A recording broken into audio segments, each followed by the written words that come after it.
আমার যা করার আছে করব।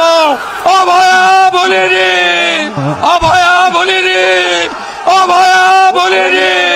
উনি অভয়া ভুলেননি। কি অভিনয় ভাই, দারুণ অভিনয়। যারা অভিনয় করে তারা ফেল, শাহরুখ খানও ফেল শুভেন্দ্রর কাছে।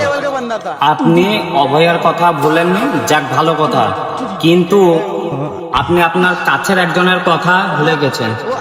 চন্দ্রনাথ ব্যাপারটা মনে আছে তো? আপনাকে চন্দ্রনাথ নিয়ে কখনো কিছু বলতে দেখছেন? বলতে গেলে খবরটা পুরো ধামাচাপা পড়ে দিয়েছে। কি অভিনয় ভাই, যারা অভিনয় করে তারা শুভেন্দ্রর কাছে ফেল। আসলে এইটাই পলিটিক্স, উনি যেটা করছেন এইটাই পলিটিক্স। উনি পুরো পলিটিক্সের ব্যাপার গুলিয়ে খেয়ে নিয়েছে।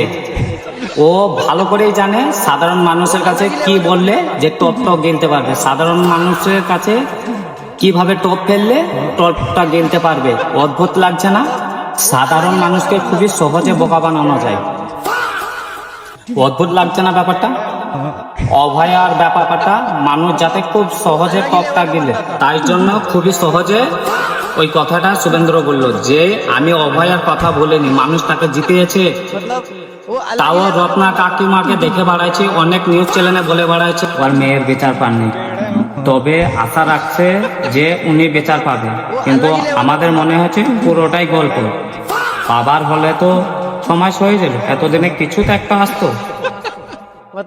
দারুণ অভিনয় মাননীয় মুখ্যমন্ত্রী শুভেন্দ্র, আপনার অভিনয় খুব সুন্দর। আমার তরফ থেকে আপনি পেয়েছেন। তো আমাদের রাজ্যের তো আপনি একটা ভিলেন ছাত্র, সেই বলে আপনাকে বলছি। যেহেতু ভিলেন ছাত্র, জেনজিদের প্রোটেস্টকে আপনি ভুলে গেছেন নাকি? ঠিক যেমনই মমতাকে আমরা নামাইতে পেরেছি নবান্ন থেকে, ঠিক তেমনই আপনাকেও ছুঁড়ে ফেলে দিতে পারবো ওই নবান্ন থেকে।